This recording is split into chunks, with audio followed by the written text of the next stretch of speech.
Tucked away in Homestead, Florida, sits a massive open-air compound built entirely out of oolitic limestone.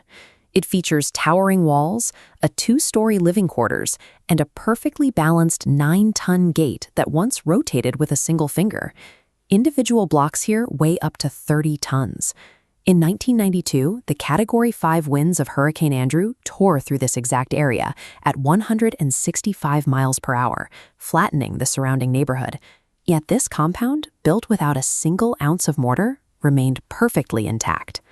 To see the scale of this achievement, look at the Great Pyramid of Giza. The average blocks used to construct the pyramid weigh roughly 2.5 tons. The massive monolithic sarsens at Stonehenge are larger, maxing out around 25 tons. The stones in Florida weigh up to 30 tons, yet they weren't moved by an army of laborers. They were cut, lifted, and placed by one man, Edward Leedskalnin. He stood barely 5 feet tall, weighed 120 pounds, and suffered from severe tuberculosis.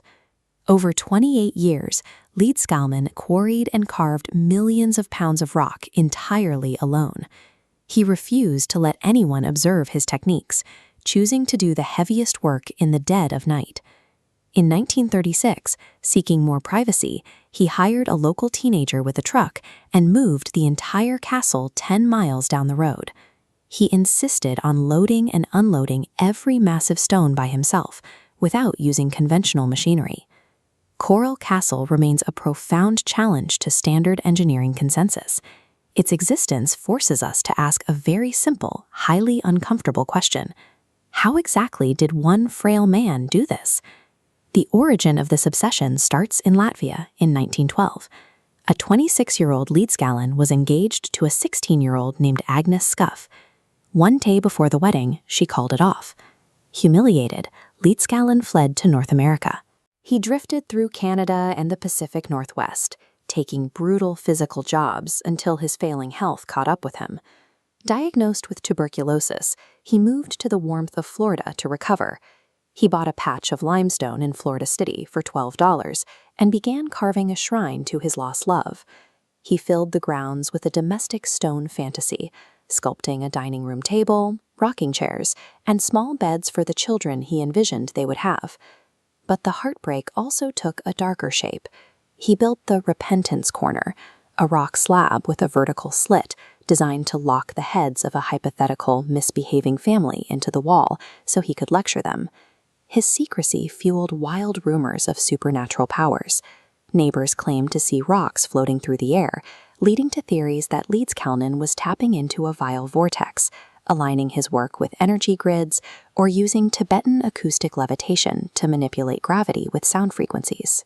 Deep heartbreak provides a psychological motive for 28 years of labor, but human emotion alone does not explain how he physically maneuvered 30-ton rocks. We needn't rely on folklore to explain his methods. Leedskalnin left behind an eccentric, self-published pamphlet outlining his theories.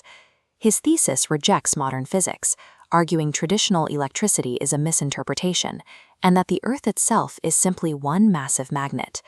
For Leedskalnin, all matter is held together by microscopic magnetic particles, divided into north and south poles.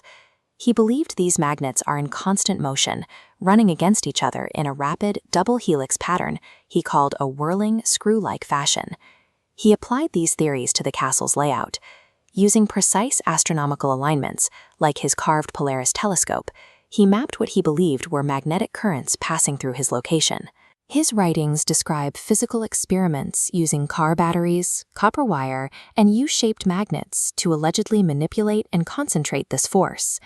He ultimately claimed that by understanding and neutralizing these circulating magnetic currents, gravitational pull could be effectively turned off.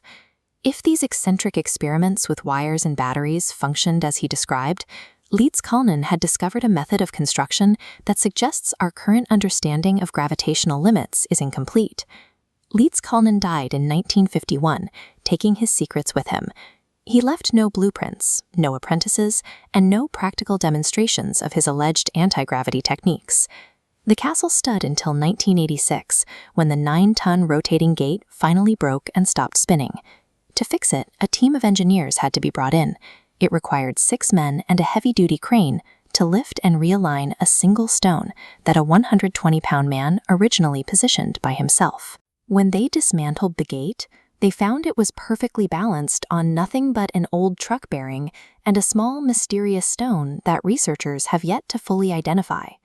This leaves two possibilities. Either Leedskalnin was a fringe genius who tapped into undiscovered electromagnetism, or he possessed a savant-level mastery of leverage and physics that surpasses modern practical engineering.